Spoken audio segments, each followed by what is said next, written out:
the Super Mega Trivia Slam. My name is Steve Strangio, and I'm wearing a new shirt. Hey, check it out. We have new logos happening today, ladies and gentlemen. This is the game show, and in case of people we got to let them know that you're here. Let them know that you're here. Shout more. Here we go. Here it is. All right. We got a crowd right here. There's a camera up there. So, guys, no disrespect. If you see me looking at the camera, I'm not ignoring you. It's just I'm playing to the crowd, too. We got people playing at home. We got people playing here. And that's how the game goes. We have 8 rounds of multiple choice trivia that you'll be seeing up there on the big screen. You can play along if you like. And as I always say, and it's good for you guys too, shout out the answers and keep your own damn score. Really, that's what the show is all about. All right, guys, I don't want to keep the score. And also, hey, thanks to Disturbed and Confused, we got prizes to give out tonight, ladies and gentlemen. Very cool. We got these awesome prizes. We got a bottle opener and keychains. So what I'll do is for the first 3 rounds, everybody's going to play. You're going to shout out answers. But then after that, I'm going to be picking people in the audience to play. Now, also, if you're playing at home, if you've got a group of friends, whatever, pick one person to play. But everybody can shout out the answers. But only that one person that I pick can answer the question. And that's it. All right. Ladies and gentlemen, get ready. We're going to move to our first question. Here comes round number 1. Every round's going to be different. Ring My Bell is the theme. Now, how did Alexander Graham Bell want people to answer the phone? That is our first question. Here are your choices, and you're going to have 30 seconds to answer the question when I say go. So let me get you ready here. 30 seconds. Get ready. As you can see, everything is up there. Getting you ready for 30 seconds on my phone, and then here we go. How did Alexander Graham Bell want people to answer the phone? Is it A, hello, B, ahoy hoy, or C, greetings? You got 30 seconds. Go! Shout out your answers. Greetings. We have greetings. Greetings is the first one. Okay, we got so a lot of people saying C. 20 seconds to go. You can change your answer if you want to. Ahoy hoy. You're saying? Oh, are you saying ahoy hoy? Ahoy hoy. We've got an ahoy hoy right here. So nobody's saying hello. Hello. All right, you got 10 more seconds to go. It's either A, hello, B, ahoy hoy, or C, greetings. Ladies and gentlemen, time is up. Are you ready for the answer? Here it comes. Ahoy hoy! Yeah, that's how Alexander Graham Bell. If you're a fan of The Simpsons, right? Every time Mr. Burns answers the phone, watch it. He always says ahoy hoy, because obviously he probably was around since Alexander Graham Bell was born. So here we go. Here's a fact ahoy. Alexander Graham Bell was born in Scotland, lad, and thought that this would be the best way to answer a phone. A lot of boats in Scotland? I don't know. However, it was Thomas Edison who won the argument, opting for the more casual hello. So there you go. How'd you guys do? Who had ahoy ahoy? We had ahoy ahoy over here. We had 3 ahoy ahoys. All right. We got our first round down. Here we go. We're moving on to round number 2. Here it comes. The history of drink. Any drinkers out here? Yeah. Oh, there we go. We got a lot of stuff. We have alcohol here. So get all liquored up and show up and have a good time. Alcohol has been around for centuries, and a lot of customs have come from the imbibing of the devil's brew. Here's a question about the origin of one of these customs. Here we go. When you drink with friends at a party and you want to speak, why is it called a toast? Why is it called a toast? Those are your choices. A, ancient Romans put spiced toast in their punch bowls. B, it's a blessing from the ancient Egyptian god Toa Est. Or C, it's a derivation from the Scandinavian word toast, meaning to drink. You have 30 seconds. Go! So we have a C, toast. A lot of Scandinavians in the crowd tonight. B and C. We got B and C. Hey, you're going to go, that usually happens. He'll just go, everybody says something, you go, A, because you're the rebel. That's what you are. 13 seconds left in the thing. When you drink with friends at a party and you want to speak, it's why is it called a toast? A, ancient Romans put spiced toast in their punch bowls. B, it's a blessing from the ancient Egyptian god Toa Est. And C, a derivation, time is up, from the word toast, meaning, so you're the only one who said A. Are you proud of that? You should be, because you are correct, ladies and gentlemen. That man right there is correct. Ancient Romans put spiced toast in their punch bowls, which obviously was their wine bowls. It's Facty Hour, ladies and gentlemen. Dipping burnt toast into wine reduces the carbon acidity, thus making it okay to drink. All right? So this was a practice to make sure that the person drinking the wine did not get sick, hence wishing them good health. So there you go. My people, they all they care about is drinking wine and making sure people have a good time. All right, we got one more round to go, and then I'm going to be picking some people to play. Get ready. If you want to play, make sure that I hear you when you want to play. But here we go. Round number 3, goodbye and good riddance. All right. Many words in our language either are sometimes a combination of words or, phrases that have transformed over the ages. I'll say a word, and you have to actually guess the origin of that word. All right, here we go. Like tomorrow is to the morrow. That's why that word. So here's the word. Goodbye originated from good to be on your travels, or B, God be with you, or C, be good on the bye. You got 30 seconds, go! So, goodbye originated from A, God, good to be on your travels, B, God be with you, or C, be good on the bye. Shout out your answers now! B, we got a B, C, B, C, B, A. Good to be on your travels, good to be on your travels. So we have a nice little mixture. All right, cool. All right, are you ready for the answer? Yep. There we go. It's the perfect answer for this place. God be with you. Yeah, God be with you. God be with you. And also, fact you. All right, the first known use of the word goodbye was in 1573 in a letter by an English writer and scholar. All right, the word good was frequently a substitution for God over the years, and that's the reason. All right, 3 questions done. How you guys feeling? All right, you good? Who wants to play? Who wants to play? Joe, you want to play? All right, she's going to play. Joe's going to play. Now, we all know the rules. What's going to happen is, and if you're playing at home, if you're by yourself, okay. But if you're a bunch of friends, pick one person to play. Everybody can shout out the answers, but only you can answer the question. Here we go. Round 4, Bazinga Mania. Yeah, did you ever watch The Big Bang Theory? She's a Big Bang Theory fan. All right, so here we go. Even if you haven't seen The Big Bang Theory, the word bazinga has found its way into our vocabulary. Now, here's a question about where that word came from. Okay. Bazinga, the character of Sheldon, got this from A, the last name was a favorite scientist. B, a funny molecule name. C, the name of a novelty joke store. 30 seconds, shout out the answers, help her out. What do you think? C, we got C. A, we got an A. So basically, nice mixture. Have you seen the show? You haven't seen the show? Take a wild guess. Actually, I started binging it. You got 14 seconds to go. I recently started binging the show, and I'm hooked now for some reason. It's in Young Sheldon. I think the answer to this is in Young Sheldon. There you go. There's a little hint right there. There's a hint. All right. 3 seconds. 2, 1. Time is up. What do you think? You're going to go with C, the name of a novelty joke store. Why'd you choose C? Just felt right. That's good because you're right. There we go. The name of a novelty joke store. You have won from the show Disturbed and Confused, which you can see right here on Strong Island TV. There you go.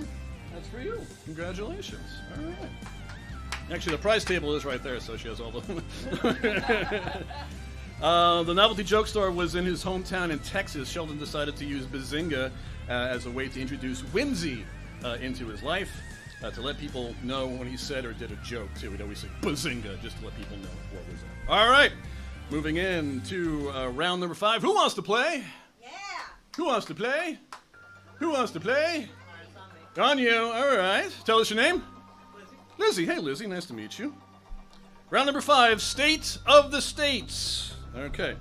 Here's a question that you should be able to get if you paid attention in history class. She's saying no. No, didn't do it. No. If not, then just wing it. Okay. Plus, everybody here is going to help you out. Here we go. Name the last state to join the United States. Those are your choices. A, Puerto Rico. B, Hawaii. Or C, Rhode Island. You got 30 seconds. Go. B. You're saying A. You're saying Puerto Rico. Puerto Rico. Okay. We have a Hawaii, Puerto Rico, Hawaii, no Rhode Islands. So he's going with Rhode Island over there. Okay, so you have a nice little mixture. 15 seconds. You can change. I know she's thinking right now. She's thinking right now. Hey. Go. She's like, go, Puerto Rico. 6 seconds to go. That's all right. So, all right. So your time is up. What is your answer? I'm going to go with B, Hawaii. B, Hawaii. B, the crowd has turned on her. They have torches and they're coming after you.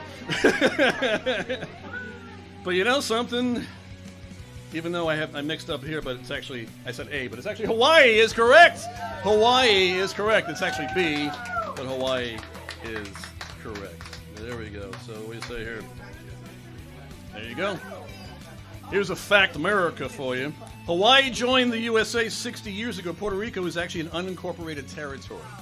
So it's not actually a state, per se. And Rhode Island is actually the 13th state and became so in 1790. And we're coming here from Long Island, the unofficial 51st state, in case you're wondering. From Sound to Sea, the place to be, or take a pee on the LIE. One of the two is going to be our theme. All right, you're watching Super Mega Trivia Slam. There's our new logo, by the way, in case you're wondering. Kind of a 1980s retro deal. Pick a prize from the prize table. So you can have a bottle opener if you like, which is pretty cool if you like to drink. She's going to go, oh, she's going for the keychain from Disturbed and Confused, our first official sponsor. So thank you very much. Watch them on Strong Island TV. There we go. We are now moving on to round number 6, blue or blue. All right. Who wants to play? You want to play? All right. Are you a cheese fan? Do you love the cheese? Big fan of the cheese.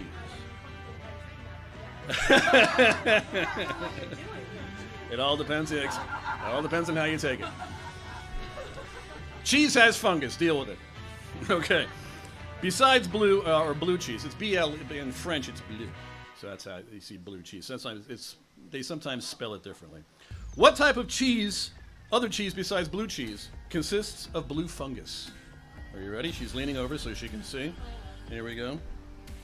Name the cheese with the blue fungus. A, Gouda. B, Gorgonzola. Or C, Grana. She's locked into to that, but we got 30 seconds. Shout out your answers. What do you think? We got a Gorgonzola. A lot of people say you're saying Grana. Grana, big Grana fan over here. Grana is okay. You got 20 seconds to go. You can change your answer if you want to. I'm committed. Gorgonzola all the way. Why exactly Gorgonzola? Why exactly did you choose Gorgonzola? I feel like I've seen You've seen blue specks in there. you've seen blue specks. Hopefully the cheese was okay when you got it. 3 seconds at home if you want to go with Gorgonzola and you have blue specks in your cheese. Is she right, ladies and gentlemen? If she's right, I want this crowd to explode in a Gorgonzola frenzy. Is the answer Gorgonzola? We're going to find out. Of course, for some reason it made it A, but it is really Gorgonzola! Gorgonzola is the answer. Excellent job. Here's a fun fact for you. Sporulation. Sounds fun, doesn't it? AKA the formation of small spores is what causes the blue color of the fungus in all of the blue cheeses, which also includes Roquefort and Stilton. Roquefort and Stilton, if you're a big fan of cheeses, that's what I asked. Who is our next player? Thinking the crowd is staring at me like I'm an eye chart. There we go. All right, here we go. We got 2 more rounds to go. You're at the prize table, so you can grab a prize if you want. Here it goes. Exactly. Grab your prize. Grab your prize. What do you got? What are you going to go for? There we go. Go for the car. You can take a bottle opener, too, if you want. All right, round number 7. Play-Doh! Play-Doh is one of the most popular products out there, but it really didn't start off as something that kids should actually play with. All right? What was the first use of Play-Doh? Here are your choices. A, car bonder. B, poster adhesive. C, wallpaper cleaner. Or D, alien organism. You have 30 seconds. Shout out the answers. Help them out. D. Just want to hear somebody say D. C. B. You want B? Okay, so we got a lot of car bonder, poster adhesives. All right. Any C? Anybody saying C? Who said C? See a C right there? All right. 13 seconds if you're playing at home. What was the first use for Play-Doh? A, car bonder. B, poster adhesive. C, wallpaper cleaner. Or D, could be an alien organism. You never know. All right. What is your answer? I'm going to go with You're going to go with B, a poster adhesive. A poster adhesive. Let's find out if he's right. For some reason, it's wallpaper cleaner. That's not really A, but it's wallpaper cleaner. Wallpaper cleaner. Yeah, I think when I rebooted this thing, I made everything A. Facto.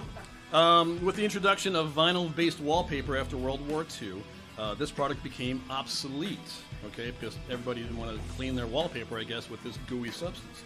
A nursery school teacher decided to use it as a toy. I think she read an article and said, this could be played with. Sure, let's give it a shot and give it to kids. And she actually convinced the company to sell it as a toy, and the rest is history. One exec actually wanted to call it Rainbow Modeling Compound. And I'm not sure if he's still with it. All right, so there we go. We've been through 7 rounds. We are inching towards the rapid fire round, but this is going to be our one last question. Don't mind the A, B, or C. Just shout out the answer, because every answer is going to be A, but it won't be the real answer. Play with me. All right, round. Who wants to play? Who wants to play? I'll play. You want to play, Marilyn? All right. Shake this, Marilyn. The handshake was the preferred way of greeting for people for a while before everything else happened in our lives, and now we're just, fist bumping. But not a lot of people understand where this tradition actually came from. Okay. What is the origin of the handshake? Is the origin? Well, give me a second to read it. I love your enthusiasm. A, an ancient religious ritual. B, proof you didn't have a weapon. Or C, a dance move turned into a greeting. Don't mind A, B, or C. Just focus on the actual ones. So what do you think it is? A, B, or C? Shout out the answers. 30 seconds, go. So we have proof you didn't have a weapon. All right. What else we got? Anybody else? No? C? You're saying C just because of it? A dance move turned into a greeting. That could be a fun one. You got 20 seconds to go in the game. So what do you think it is, folks? What is the origin of the handshake? An ancient religious ritual. Proof you didn't have a weapon. A dance move turned into a greeting. Time is up. What is your answer? So you're saying proof that you didn't have a weapon. We're not worrying about A, B, or C right now, but is that the answer? Yes. You are correct. Proof that you did not have a weapon. Shake a fact for you. As a way to prove that you have arrived to a meeting with peaceful intentions, a person would extend their open palm in order to show the other person that no weapons were being held. So, and plus also no one's going to get cut. So you weren't holding a weapon, no one's going to get cut. This goes back as early as the 5th century in ancient Greece. So there you go. We got some new people. Hey guys, how you doing? Welcome. We're playing a game show called Super Mega Trivia Sam. You're also watching it on the big screen as well. You guys are allowed to shout out answers. Well, it's not, there's a camera right there. People are looking like, why is he pointing? There's a camera up there. Sometimes we have it on the screen over here, but we have a screen right there. All right, yeah, come on. We're doing a rapid fire round. Now, guys, what's going to happen in the rapid fire round is this, okay? Everybody here can answer questions, okay? If you feel you got the answer right, then come on up here and grab the prize. All right? It's going to be 5 questions, and it's going to go by really fast. You only have like 5 seconds to answer the question, okay? It is called I Believe versus J'accuse. So I'll be saying something, okay? And if you believe it, shout out, I believe. But if you think I'm lying, shout out, J'accuse. Got it? J'accuse. I just want to hear people say J'accuse. All right, here we go. Number 1, the first Disney animated film in color was Pinocchio. Go! J'accuse. All right. Do we have a believer over there? 3, anybody else? First Disney animated film was, 2 seconds left. 2, 1. Here comes the answer. J'accuse! It was actually Snow White and the 7 Dwarfs was the first animated color film. All right, moving on. Question number 2. In a deck of cards, the King of Hearts does not have a mustache. I believe, or J'accuse, go! J'accuse! We have our first J'accuse. She believes. J'accuse! Anybody else back there? You can shout it out if you want to. No, they're having their own conversations. All right, moving on. 3, 2, 1. Here comes the answer. I believe. Yes, that's the only one. That's the only one that does not have a mustache. Moving on, number 3. Star Trek was created before Star Wars. I believe. Or J'accuse, you believe. You believe. I believe. I believe. I'm preaching up here at the pulpit. All right, 2, 1. Here comes your answer. I believe, yes. Star Wars was in 1977, and Star Trek was in 1966, which was pretty awesome. All right, we got 2 more questions to go. Here we go. Number 4. The shoulder bone is known as the septum, I believe, or j'accuse. Go! J'accuse. No. J'accuse. Anybody else? We good? No? Became a French farce all of a sudden? J'accuse. All right, 2, 1. Here comes your answer. Yes, j'accuse. It's called the scapula. The septum divides the nostrils. So there you go. So if you have a deviated septum, you don't have a deviated scapula. That would hurt. So I don't want that to happen. All right, ladies and gentlemen, we are now at the last question for tonight. And if you were here, you would actually be able to stick around after the show because we have a packed house of people who will actually be going up on stage. You guys gonna have a good time tonight? You are gonna have a good time tonight. It's gonna be a great show tonight. Come on down here every Friday night, guys. It's gonna be a fun time. It's only $5 to get in, and you get to see an awesome show, and you get to play some trivia and win some cool prizes. Here we go, number 5. All you gotta do is shout out j'accuse, or I believe. Field hockey is the national game of India. J'accuse, or I believe. Go! J'accuse. You believe. We have a believer. No, he's shaking his head going, no way, no way. How about over here? J'accuse. All right. Anybody else? 2, 1. Here comes your answer. I believe. Yes, it actually is the national game of India. And hey, ladies and gentlemen, that is the show. Did you have a good time tonight? All right. Thanks so much for hanging out. My name is Steve Strangio. This is Super Mega Trivia Slam. Check us out on all social media. Yeah.